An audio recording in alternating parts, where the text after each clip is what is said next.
34 days to save the country from the mad left. Helping us do that is Michael Kroger, Pauline Hanson, and the National Political Editor of the Weekend Newspapers, none other than the great James Campbell, joining us from Melbourne.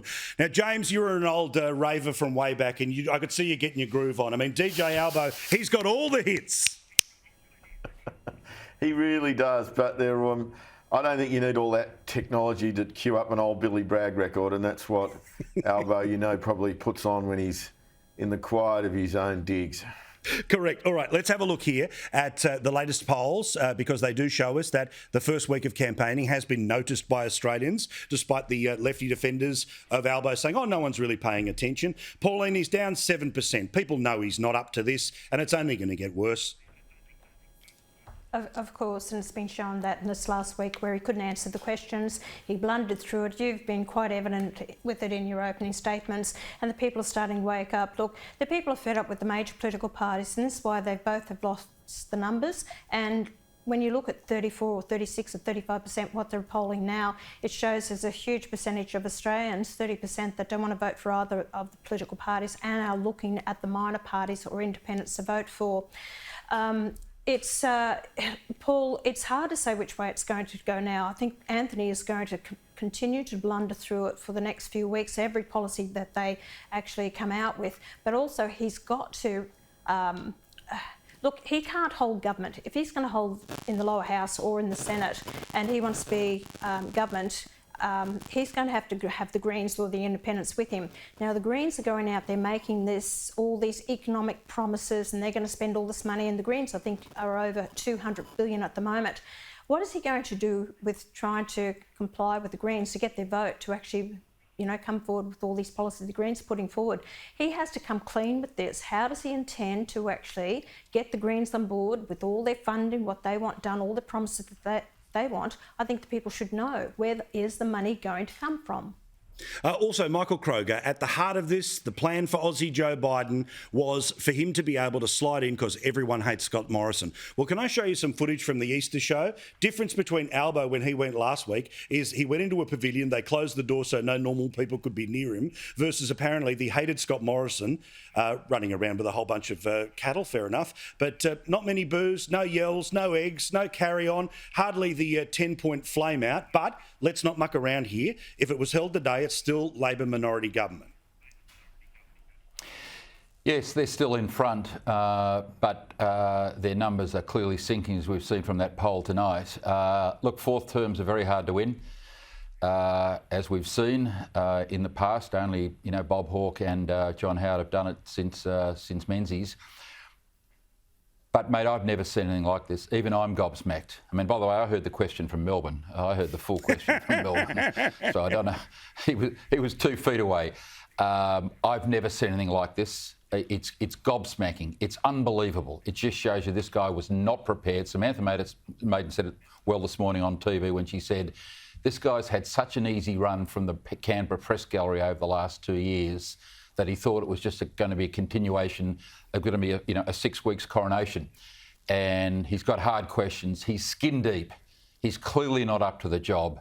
These mea culpas are just embarrassing. Even I cringe when I watch his press conferences now. Have a look, by the way, at the startled faces on the Labor candidates behind him. They're absolutely bricks waiting for another disaster to drop.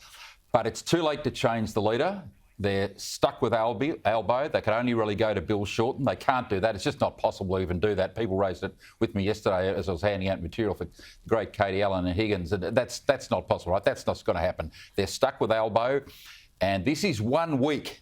You forget the other disasters, by the way. I told you last Saturday night. Remember on last Saturday he said he wanted to drive Scott Morrison to Lodge to meet the Governor-General so he could call the election until someone pointed out that the Governor-General doesn't live at Lodge. I mean, even I'm speechless, and I've been around a long, long time, mate. Well, look, as you know, we've got all the tracks piled up and we've got only 90 minutes, so we're sort of slowly eking them out in the greatest hits. I think in the final show before the election will just be a 90-minute gab fest. But, of course, James, what led to your reporting this weekend was, well, the performance of the leader himself, who used which word over and over again? Roll the tape. It was a mistake. People make mistakes. If a mistake is made, I made a mistake. If ever I make a mistake, that it was a mistake. I made a mistake. I'm not trying to analyse it. It's a mistake, Andrew. I made a mistake, and you've probably made a mistake. Other people have made mistakes. When you make a mistake, people make mistakes. James, we've all made mistakes, but we haven't made this many in a week. That's true. To be fair to the Canberra Press Gallery, though, it's not that they've been soft with him. He hasn't really fronted them very often.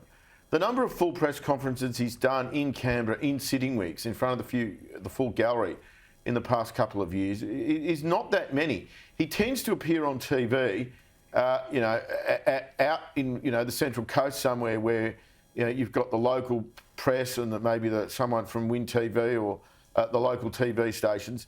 This is the first time he's had the A-team following him day in, day out, and he really isn't match fit. And that, incidentally, is something that came as a real shock to a lot of Labor MPs. They'd seen him on TV. Many of them hadn't actually grasped that he was not doing, fronting the media for full press conferences in Canberra in front of a gallery that, whatever its faults, does have an institutional memory. And this is what's sort of really catching him now. He's facing journalists who actually do remember what he said 1 year, 2 year, 5 years, 10 years ago.